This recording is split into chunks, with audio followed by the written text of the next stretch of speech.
에베소서 1장 15, 16, 17절 함께 합니다. 시작.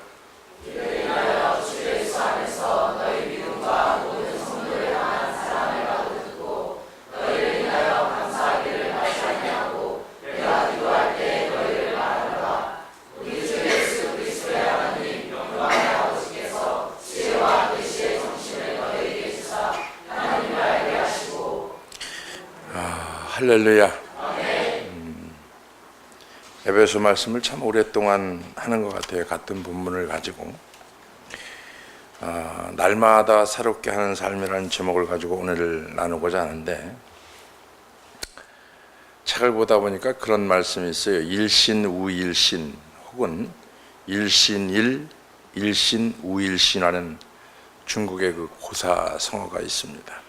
일신 우일신이라는 그 말의 뜻은 뭐냐면은 날마다 새롭고 또 날마다 새롭게라고 하는 뜻을 가지고 있다고 그래요. 일신일 일신 우일신이라는 말은 날로 새로워지려거든 하루하루를 새롭게 하고 또 매일매일 새롭게 살아라, 그런 뜻인 것 같아요. 중국 고대 은나라의 시조인 탕왕이 그 반명에 적혀있던 글에서 유래되었다고 하는데, 반명은 세수대야를 말합니다. 반명. 당시 세수대야는 아주 큰 총동 대화였는데, 탕왕은 이 구절을 새겨놓은 그 세수대야를 목욕할 때마다 음미했다고 그래요. 아침에 세수할 때마다 음미했다고 하고, 이 구절을 가까이 두고 늘 되새기면서 읽으면서 날마다 살았다고 하는데, 날마다 자기를 되돌아보고 점검하기에 애쓴 왕이라고 하면 그런 생각이 드는 거죠. 아마 훌륭한 왕이었을 거다라는 생각을 가지면서 이 고사성어를 보는데 그 생각이 난 구절이 하나 있어요. 에레미야 3장 22절부터 23절까지 보면은, 배역한 자식들아 돌아오라, 내가 너희의 패역함을 고치리라. 보소서 우리가 주께 왔사오니 주는 우리 하나님의 여호와시미로다. 작은 산들과 큰 산 위에 떠드는 무리에게 바라는 것은 참으로 허사하라. 이스라엘의 구원은 진실로 우리 하나님 여호와께 있나이다. 이렇게 말씀하고 있는데, 탕왕이 매일 아침마다 자기 스스로를 돌아보고 잘못된 것을 고치고 덕을 쌓기 위해 애썼다고 하면은, 믿는 우리 힘이 아니라 아침마다 새롭게 해주신 하나님의 성실하심을 믿고 의지하고 일신 우일신의 길로 나가야 되지 않을까라고 하는 게 제 생각의 견해입니다. 날마다 새로워지기 위해서 그럼 어떻게 해야 되느냐? 어떻게? 그러니까 날마다 새로워지려고 생각을 하는데, 생각만 가지고 날마다 새로워지는 게 아니고 매일매일을 새롭게 해야 된다는 거죠. 매일매일을. 제가 이런 걸 느꼈어요. 이제 캄보디아가 있을 때 이걸 어떻게 매일매일 피해 안 주고 할 수 있는 방법이 뭘까? 밥해 먹고 나서 보니까 할 수 있는 방법이 딱 한 가지가 뭐냐면은, 자기가 먹은 그릇을 자기가 씻으면 이게 날마다 새롭더라고. 보니까 다 먹고 가버리면은 한 사람이 다 치워야 되니까 힘든데, 먹은 사람이 수저하고 숟가락하고 자기 밥그릇만 씻으니까 간단하게 깨끗해지더라고요. 집에서도 한번 여러분 해봤으면 좋을 것 같아요. 어떤 것 같아요? 네?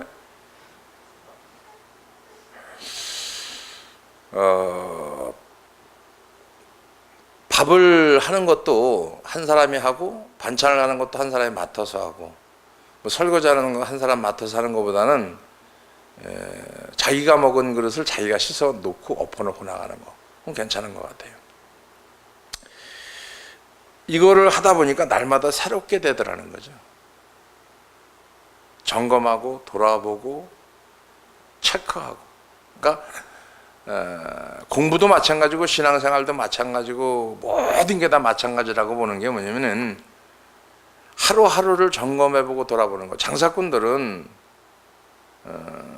오늘 나간 거가 몇 개인가, 남은 거가 몇 개인가, 팔린 거가 몇 개인가, 이게 정리가 되죠, 그죠?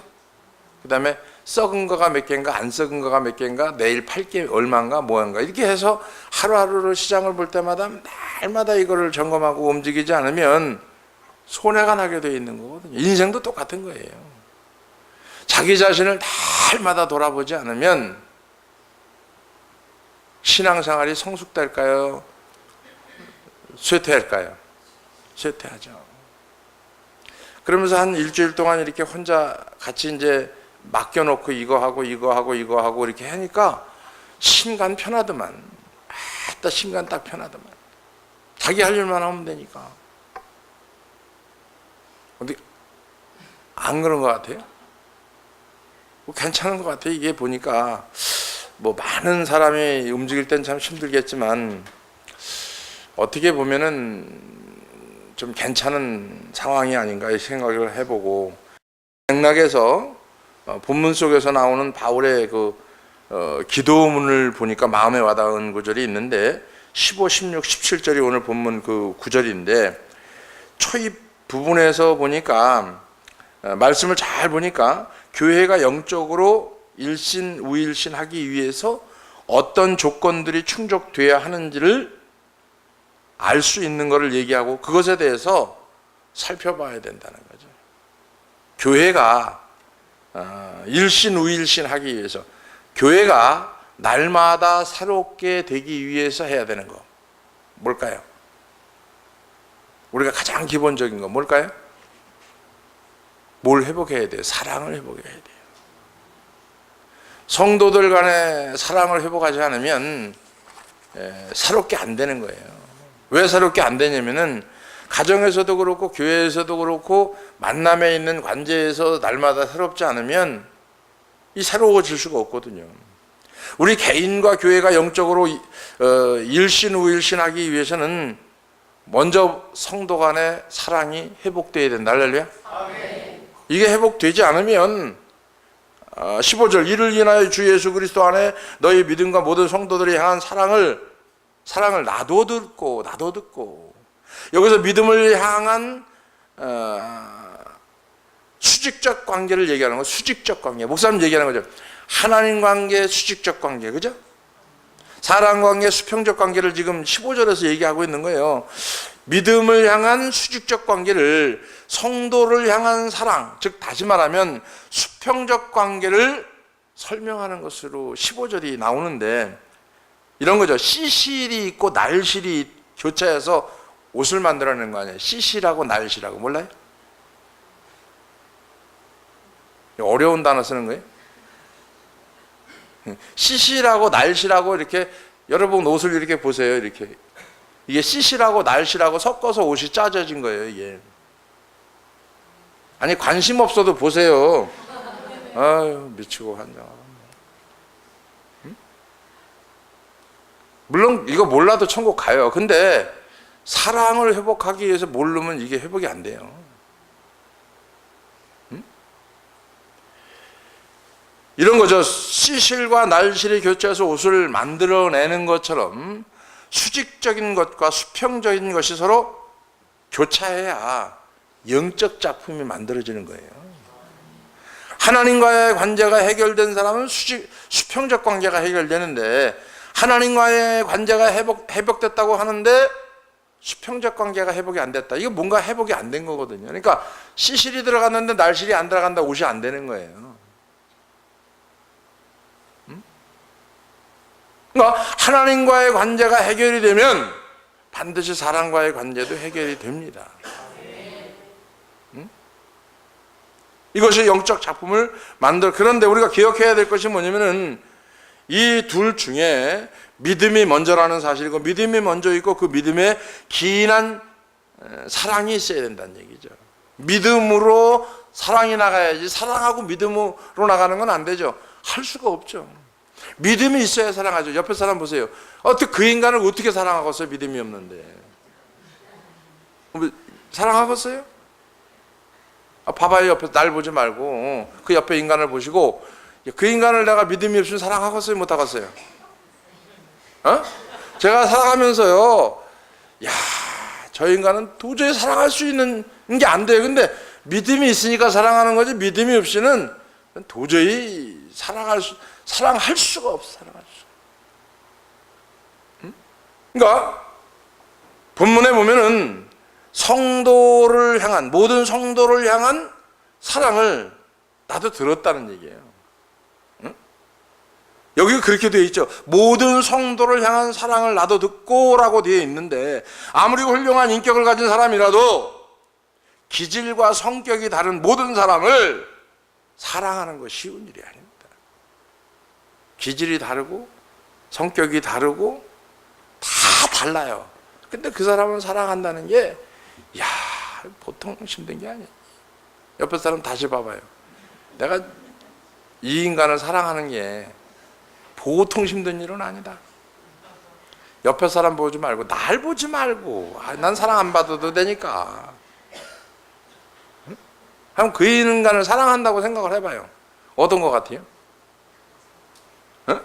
그냥 철철 넘쳐?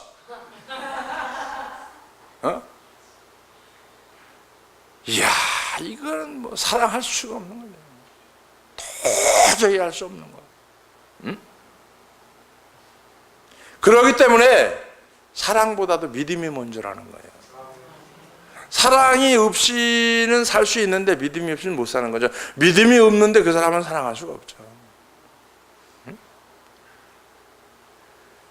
자, 그런 일이 가능하도록, 그러니까 작동할 수 있도록 움직여지는 게 뭐냐? 믿음이라고 하는 거죠. 믿음이 없이는 하나님을 기쁘게 할 수 없다라고 히브리서 11장 6절에 말하고 있고, 믿음이 없이는 모든 성도들을 품고 사랑하는 일, 그거 참 불가능한 것 같아요. 진짜 불가능한 것 같아요. 제가 먼저 달에 5월 달에 가가지고 캄보디아 신학생들한테 그랬어요. 너도 오지 말고, 지각하니까 너도 오지 말고 너도 오지 말고 너도 오지 말아라. 왜 지각하고 맨날 지 가고 싶을 때 가고 오고 싶을 때 오고, 내가 너희들 때문에 비행기 타고 들어와서 막 비싼 돈 들이고 너희들 여기 공부시키려고 너희들은 오도 되고 가도 되고 그런 미친 짓거리 하려고 내가 오는 거 아니니까 오지 마라. 그러고 하다 뒤지게 혼냈어요. 막 늦게 온 놈들을 문 걸어 잠그고 못 들어오게 해버리고 막. 근데 기적이 일어났는데 이번에는 8시가 되니까 25명이 한 사람도 지각 안 하고 다 온 거예요. 오지 말라니까. 그런데 내가 그랬어요. 여기도 한국하고 똑같이 통하는구나. 아니 오지 말라니까 겨우 오고요. 오라고 사정하는데, 이야.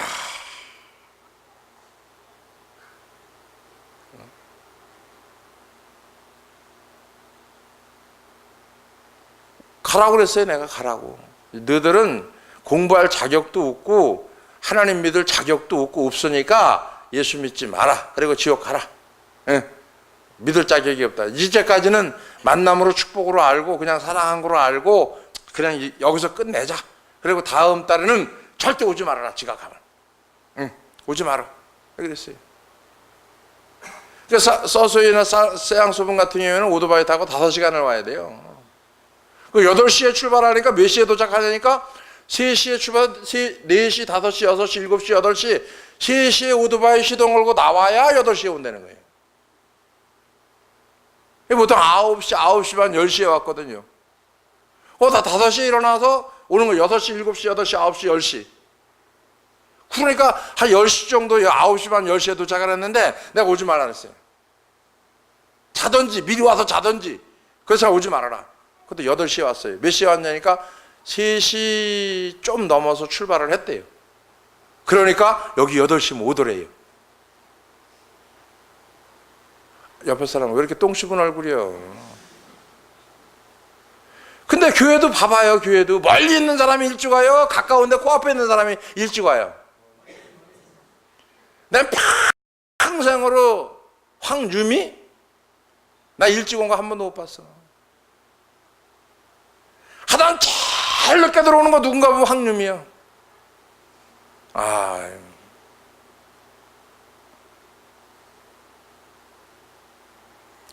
꼭 그 일찍 오는 거 있어요. 제일 가까운데 늦게 오는 거. 은호씨라는 사람이 있는데 부부가 보나비하고 그거는 가까워요. 거기서 한 30분이면 되는데 그것들은 제일 늦게 와야 하여튼. 근데 오지 말라 그랬어요. 너희들은 자격이 없다.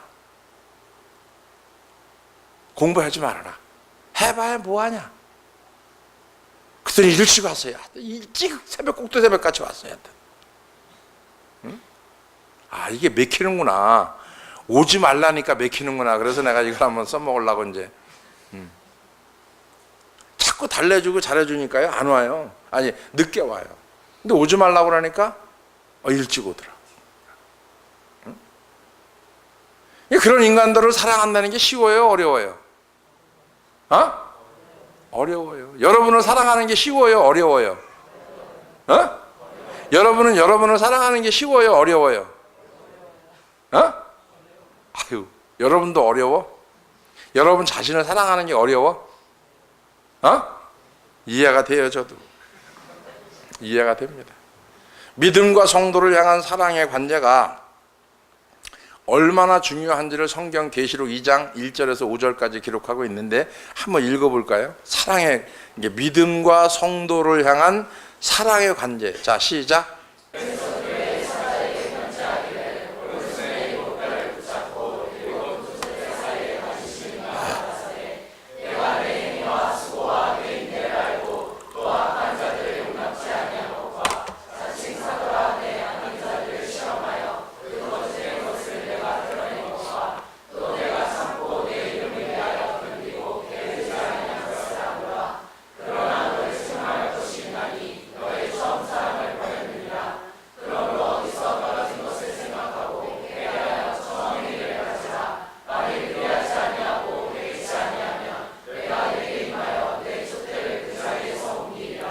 할렐루야.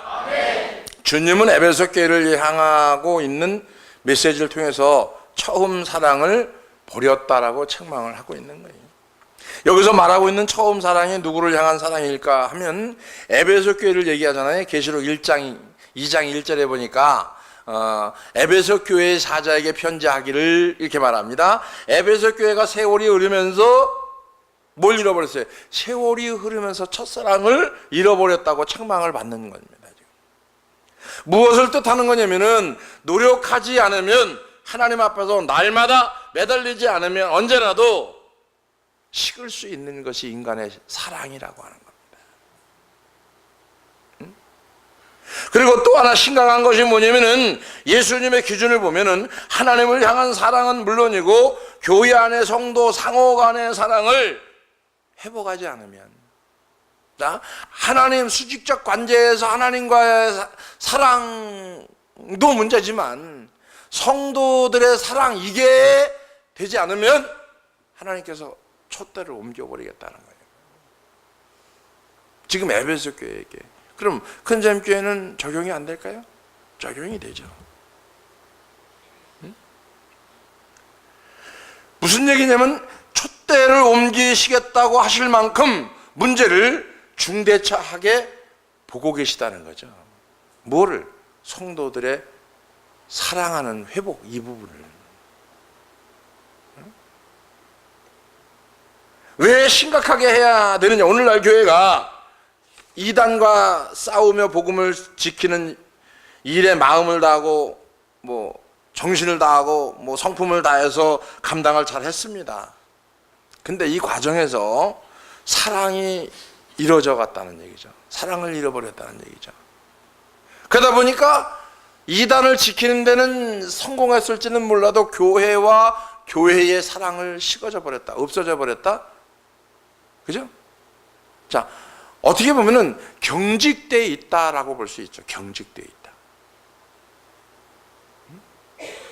이런 거죠. 조금 견해가 달라요. 달라도 마음이 닫아버리는 거, 정죄하고 비난하는 거, 에베소 교회의 길을 걷고 있는 거, 한국 교회의 모습, 우리의 모습, 내 모습일 수도 있죠. 자, 이것을 우리가 심각하게 점검해 봐야 되지 않느냐. 자, 그 부분은 믿음에 있어서 사랑을 회복하지 못하는 부분은 무슨 문제가 대두될까요? 첫째, 포용력의 문제라는 거죠.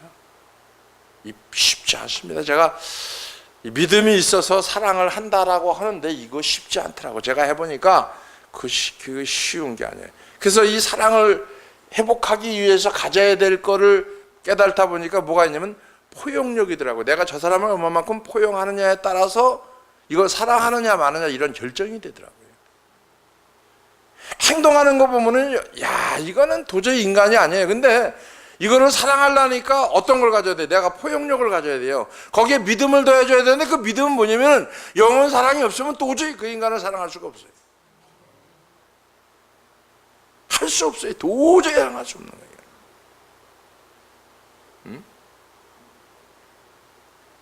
대인관계에도 마찬가지죠. 포용력을 우리 질성 때문에 어려운 문제죠.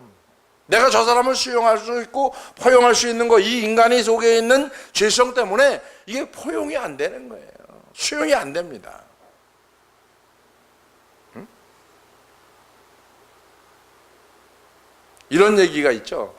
그 전에 들은 얘기인데 낚시하는 사람을 빗대서 재미있는 얘기 하나가 있어요. 그게 뭐냐면은 낚시꾼들이 언제 가장 희열을 느낄까요? 여러분이 한번 생각을 해보세요. 낚시꾼들이 낚시를 안 해봤어도 낚시꾼들이 언제 가장 희열을 느낄까요? 에? 손 들고 언제 희열을 느낄까? 백권사님 언제 희열을 느낄까? 탁탁 월척했을 때. 또 신나라 집사님 신나게 얘기해봐. 에? 그게 월척이라는 거야. 집사님 다리통 마냥 이렇게 장미란이 다리통 마냥 이렇게 어떨 때가 박세원 집사 어떨 것 같아? 에? 낚시꾼들이 언제 희열을 가장 크게 느낄 것 같아? 어? 낚시를 안 해와서 몰라. 김남은 성도는?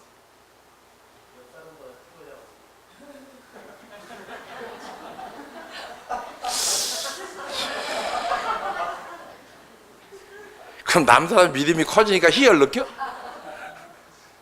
이윤수 집사는? 에? 아 그래? 권수 목사님은 언제 희열을 느낄 것 같아?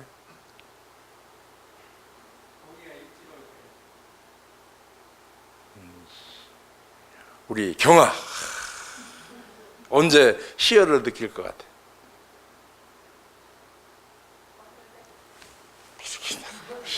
낚싯대를 어떻게 이렇게 낚냐? 실 감는 거지 그게. 아이고. 당연히 그 월척이라고 여러분이 다 얘기합니다. 근데 본인이 월척을 낚을 때보다 더 기쁘고 즐거운 순간이 있다고 그래요. 아까 우리 김남은 성도가 비슷한 얘기를 했는데 좀 다른 방향, 정반대 방향인데 월척을 낚다가 다른 사람이 딱 놓쳤을 때 희열을 느낀대요.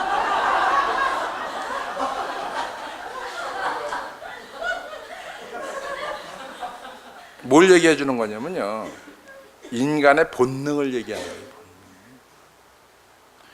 자, 이런 거예요. 남이 나보다 영어를 잘해. 희열을 느껴. 기뻐? 상처나? 남이 틀렸을 때 희열을 느껴 안 느껴? 남이 영어를 딱 하는데 좀 틀렸어 그러면 난 아는데 그리고 희열을 느껴 안 느껴? 그게 본능이라는 거예요. 그게 속일 수가 없는 거예요. 이거는 남이 잘 되면 기쁘고 남이 잘 되면 좋아하는 것 같은데 아니라는 얘기죠. 옆 사람이 월척을 낚다가 놓쳐버렸을 때 가장 희열을 느낀다고 그래요. 뭘 얘기해 주는 걸까요? 인간의 본능을 말하고 있는 겁니다. 그렇기 때문에 우리는 이 본능과 싸워 이기기 위해서 어떻게 해야 될까요? 날마다 하나님의 은혜를 구하지 않으면 못 사는 거예요. 날마다 순간순간마다 때마다 하나님의 은혜가 없이는 그 순간을 넘어갈 수가 없어요. 인간의 본능이 그 속에서 계속 나오니까. 일도 없을 적에 이게 안 나와요. 근데 제가 캄보디아 가면 순간순간에 인간의 본능이요 끊임없이 치고 나옵니다. 끊임없이. 야, 이렇게 인간의 본능이 더러운가? 야, 이 정도인가? 순간마다 날마다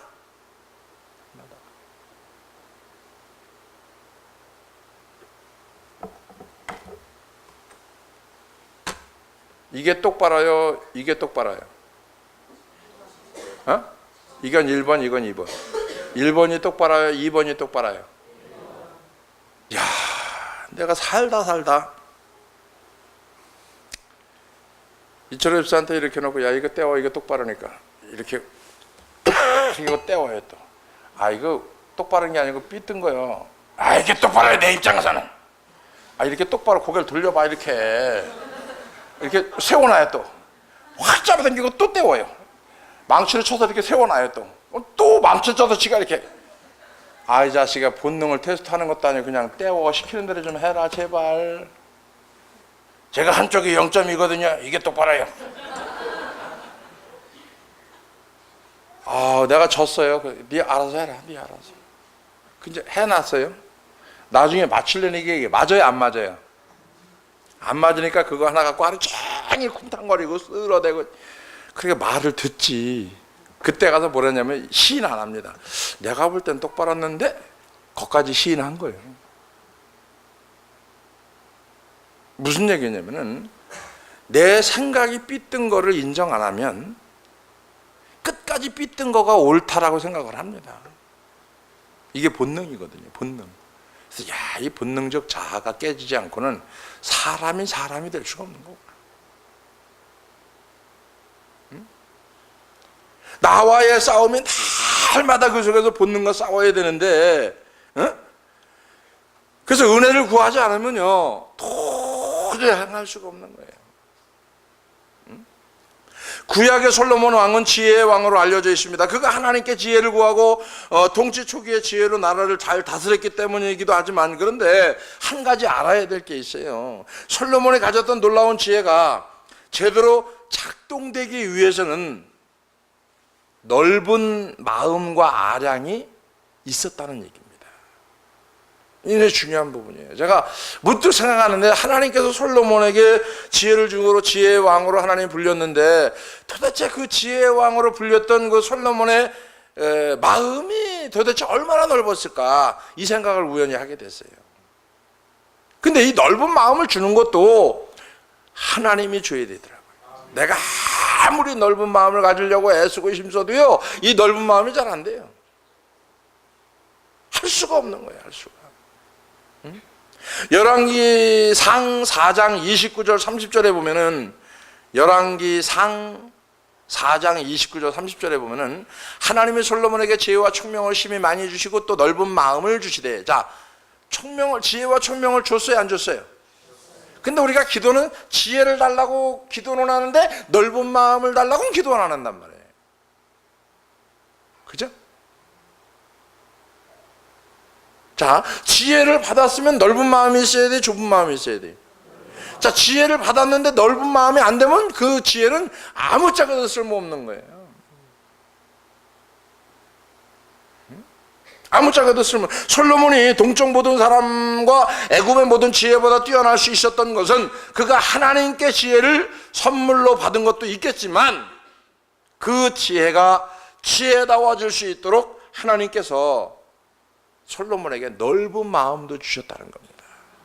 근데 제가 기도하다, 하나님 지혜를 주신 건 감사한데 이 넓은 마음 주지 않으면 이 지혜가 나한테 무용지물입니다. 쓸 수가 없는 거예요. 그러니까 넓은 마음이 없이는 이걸 쓸 수가 없는 거죠.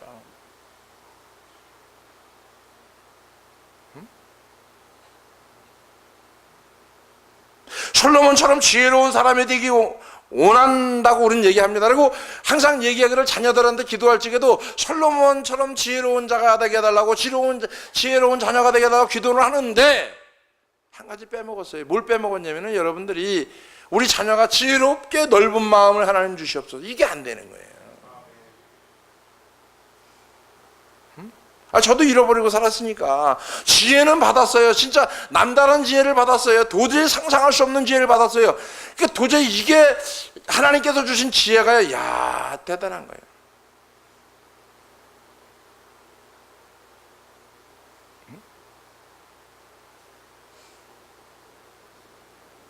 대단한 거예요.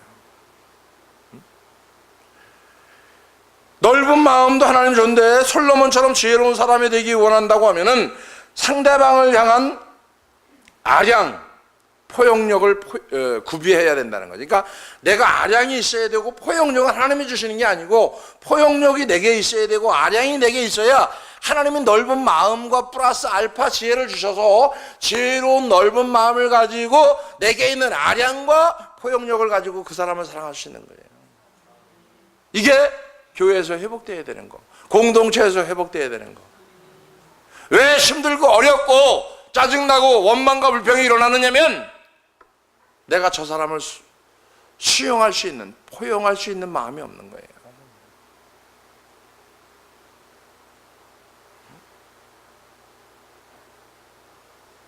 포용할 수 있는 거. 그래 하나님의 지혜를 구해서 넓은 마음을 가지고 그 사람을 사랑하든지 하든지 말든지 할 거 아니에요?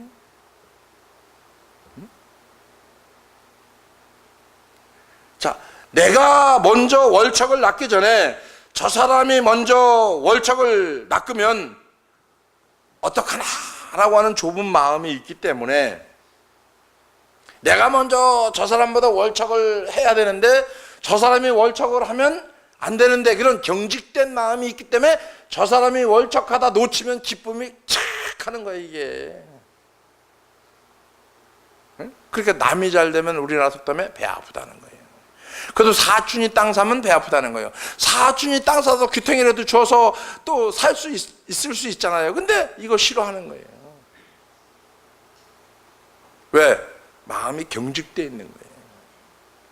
평생을 그렇게 살았기 때문에 그게 아쉬운 줄 모르고 평생을 그렇게 살았기 때문에 그게 잘못된 줄 모르고 평생을 그렇게 살았기 때문에 그게 경직된 마음인 줄 모르는 거예요.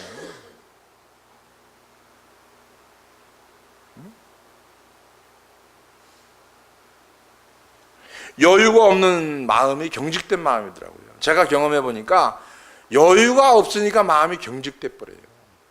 경직되고 나니까 포용력이 안 생겨요. 아량이 안 생겨요. 아량이 안 생기니까 넓은 마음이 좁은 마음이죠. 좁은 마음이 되니까 지혜가 생각나다가도 없어져 버려요. 연결되어 있는 거. 그러니까 하나님께 지혜를 받은 그 사람은 넓은 마음이 소유가 있어야 되고 그 넓은 마음은 하나님께서 주셨지만 그 넓은 마음을 내가 포용력 있고 아량을 가지고 있어야 경직된 마음이 풀어지는 거예요. 그래서 두려워 말라, 담대하라, 내가 노함지 말라, 놀라지 말라, 네 하나님이 됩니다. 그 하나님이 내 하나님이 되려면 내가 경직된 마음이 없어야 되거든요. 경직된 마음이 없으려니까 어떻게 해야 됩니까? 어떻게 해야 돼요? 주님의 은혜를 구해야 되겠잖아요. 주님의 은혜를 구하려니까 그냥 됩니까? 안 되죠. 그러니까 믿음으로 나가야 되잖아요. 내게 믿음이 있어요? 아니요. 믿음으로 주시는 그 하나님의 은혜로 나가야 되는데 그 믿음으로 나가려면 내 마음이 새로워져야 되고 내 마음이 새롭게 되지 않으면 안 되는 거니까 18절에서도 에베소 1장 18절에는 뭐라고 합니까? 마음의 눈을 밝히사 그의 부르심의 소망이 무엇이며 눈이 떠져야 되죠.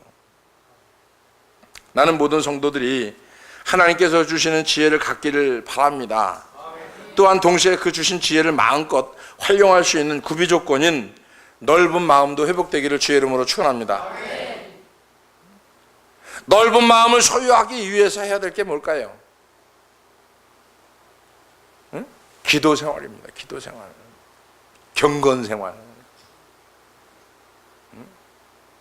부패한 본성을 닮아다 보는 인간의 본능적 부패한 본성이요, 이게 쉽지 않더라고요. 이게.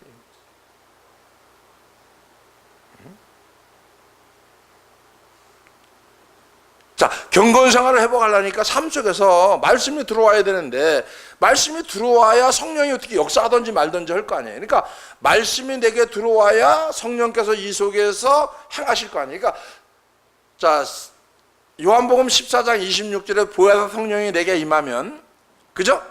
어떻게 합니까? 모든 것을 가르치고 내가 너에게 말한 모든 것을 생각나게 하시리라. 자, 성령이 내게 임했어요.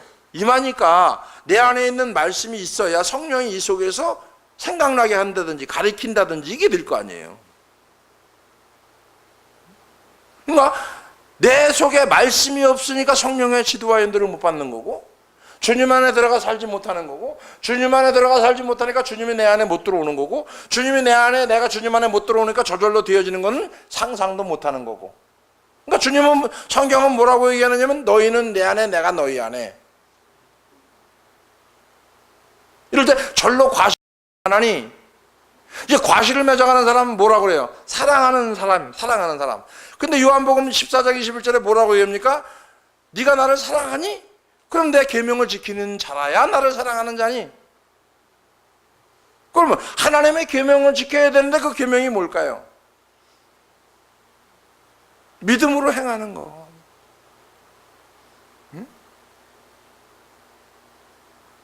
그래서 사랑을 회복할 수 있는 거, 성도들의 교회 내에서 성도 간의 그 사랑의 회복, 성도 간의 사랑 회복, 그 다음에 관계 회복, 그 수직적 관계와 수평적 관계 회복, 전체적으로 다 회복돼 가는 거죠. 근데 내가 경직돼 있어요, 마음이. 안 되는 거죠, 경직돼 있으니까. 그 자기 스타일로 얘기하는 거, 자기 스타일로. 참 답답한 부분이에요. 보통 답답한 게 아닙니다.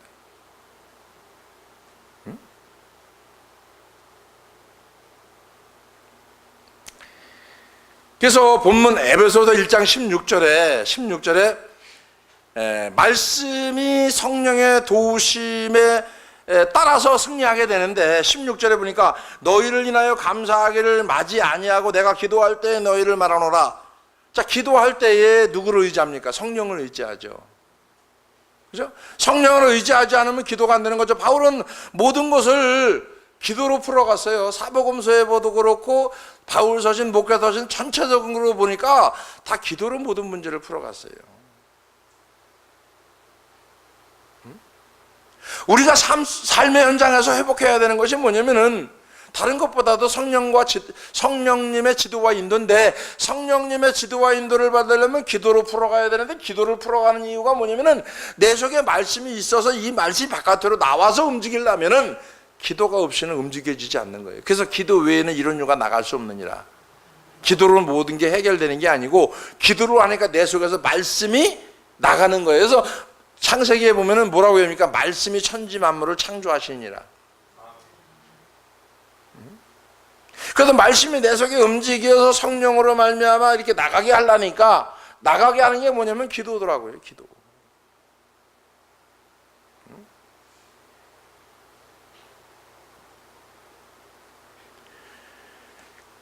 그러기 위해서 우리가 기도로 모든 것을 풀어야 되는데, 그것이 삶의 영적인 영역입니다. 영역.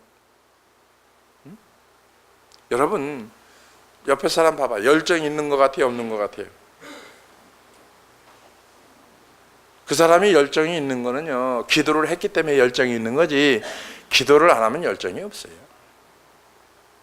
기도하면은요, 경건 생활이 되고 주님과 동행이 되고 가면은요, 열정이 일어납니다. 근데 열정이 식어졌다는 얘기는요, 기도가 안 됐다는 얘기거든요. 목적이 있으면 하게 돼 있거든요. 목적이 있으면. 목적이 없으면 갈팡질팡 하는 거예요. 이 똥인지 된장인지 분간이 안 되는 거예요. 우리 삶의 영적 생활을 방해하는 것이 뭘까요? 영적 생활을 방해하게 하는 게 뭘까요, 여러분? 어떤 사람은 물질일 수 있고요. 영적 생활을 방해하는 거. 어떤 사람은 자녀가 될 수 있고요. 어떤 사람은 둘 다, 자녀도 되고 물질도 되고 둘 다도 될 수 있고요. 또 어떤 사람은 컴퓨터가 될 수 있고, 어떤 사람은 스마트폰이 될 수 있고, 어떤 사람은 그 외에 많은 것들이 있죠. 영적 생활에 방해가 되는 거. 우리 차사모님은 목사님이 방해가 되는 거지. 그지? 전 목사는 목사님이 방해가 되는 거고.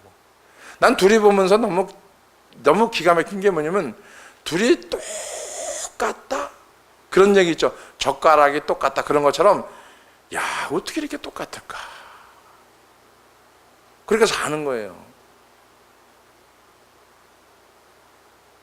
그러니까 사는 거예요.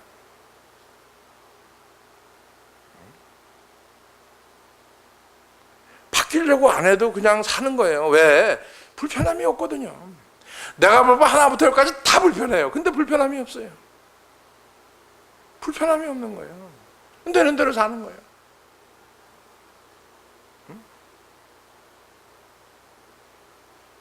아무 거리낌도 없고 불편함도 없고.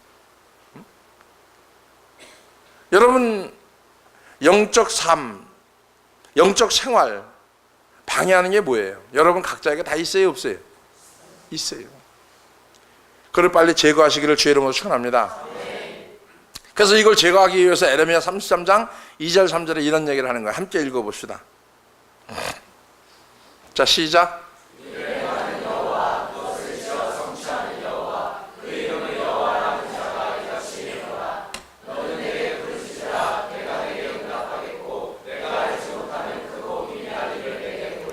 할렐루야. 이왕 신앙생활 하는 건데, 그죠? 안 그래요? 이왕 신앙생활 하는 거예요.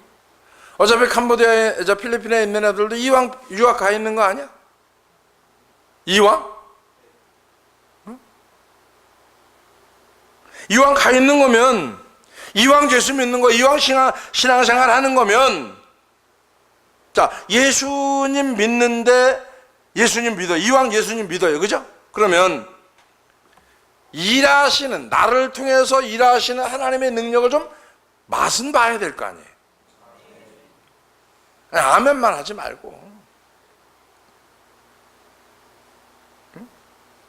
나를 통해서, 내가 예수를 믿어요. 나를 통해서 일하시는 그 하나님을 좀 경험을 해야 될 거 아니에요.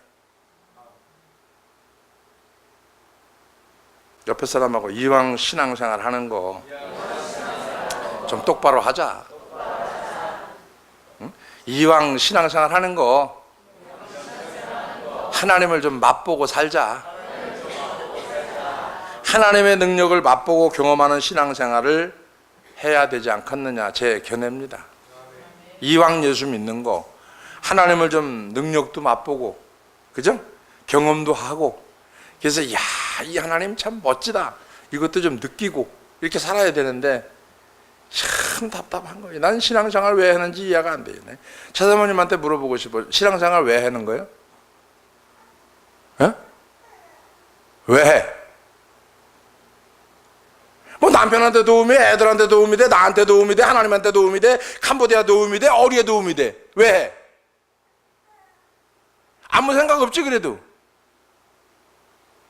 바뀔 생각도 없고.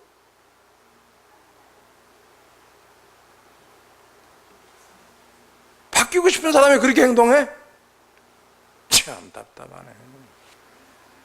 바뀌고 싶은 건 그렇게 하는 게 아니에요. 각자가 소중히 여기는 것들이 있어요. 그게 뭔지 아세요? 여러분들이 각자가 굉장히 소중히 여기는 게 있어요. 뭐예요 여기? 제 사모님이 뭐야? 사모님이 굉장히 소중히 여기는 게 뭐야? 그 더러운 습관을 소중히 여기는 거예요. 버리질 않아요. 사람은 그 습관을 버리지 않습니다. 습관을. 근데 소중히 여기는 것 같지 않아도 소중히 여겨요. 버려야 되겠다고 생각하는데 그걸 소중히 여겨요. 소중히 여기는 습관, 취미, 이거를 갈아엎어야 됩니다. 갈아엎는데 그냥이요? 아니에요. 아픕니다. 그리고 센터 뒤에 보면은 물고가 있어요. 물고가 이제 물을 대는데 밤에 서로가 난리치잖아요. 난리치고 뭐 물을 이렇게 댔는데 이쪽에서 맞고 이쪽에서 트고 막 이러니까 막 한 20명이 와고 밤새 시끄럽고 오토바이 타고 난리가 났어요. 이야, 시끄럽더만. 그들은 나중에 그날 새벽에 아침에 뭔 포크레인 소리가 나요. 그러니까 한 놈이 열받으니까 포크레인 큰 거 갖고 다 파헤쳐 버렸어요. 그냥 이쪽을 뚫어가지고 저쪽을 막아버리고 물을 다 지거로 터버렸어요. 포크레인 큰 거 끌고 와갖고. 그 성질 대단하더만. 그 내가 물 한 병 갖다 주라 그러면 물 한 병 갖다 주라. 그 성질 쓸만하다 그랬어. 하도 사장사 낮에부터 하도 싸워, 하도 죄 싸웠거든요. 새 싸우니까 이게 말을 안 들으니까 가만히 있더라고. 끝까지 있더니 아침 새벽같이 왔더라고. 사람 안 나올 때 5시 반 해가 뜨기 전에 나온 거예요. 큰 포크레인 갖고 이쪽 뚝을 푹 퍼가지고 저쪽 뚝에다 탁 막아버렸어요. 그 이쪽을 뚝을 물꼬를 다 터버렸어요. 그 이만큼 해놨으니까 다른 사람들이 와서 물꼬를 대가요, 못 대가요? 비닐으로 막고 천막으로 막는데도 안 되는 거예요. 그냥 와서 오토바이 타고 씩 웃는 거예요. 그러면. 그리고 또 물 다 대놓고 이틀 됐는데 와서 포크레인 갖다 딱 떠갖고 또 갖다 탁 막아버리더만. 근데 열받으니까 포크레인 갖고 다 허물어버리고 물을 다 대고 나서 포크레인 갖고 다시 와서 막아버리더만. 아주 화끈하게 일하더만, 화끈하게.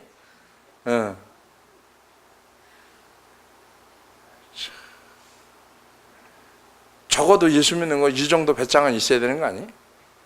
절절절절 잘잘잘잘 해가지고 그냥 안 바뀌지 말고 따라합시다. 내 영혼의 습관을 갈아엎자.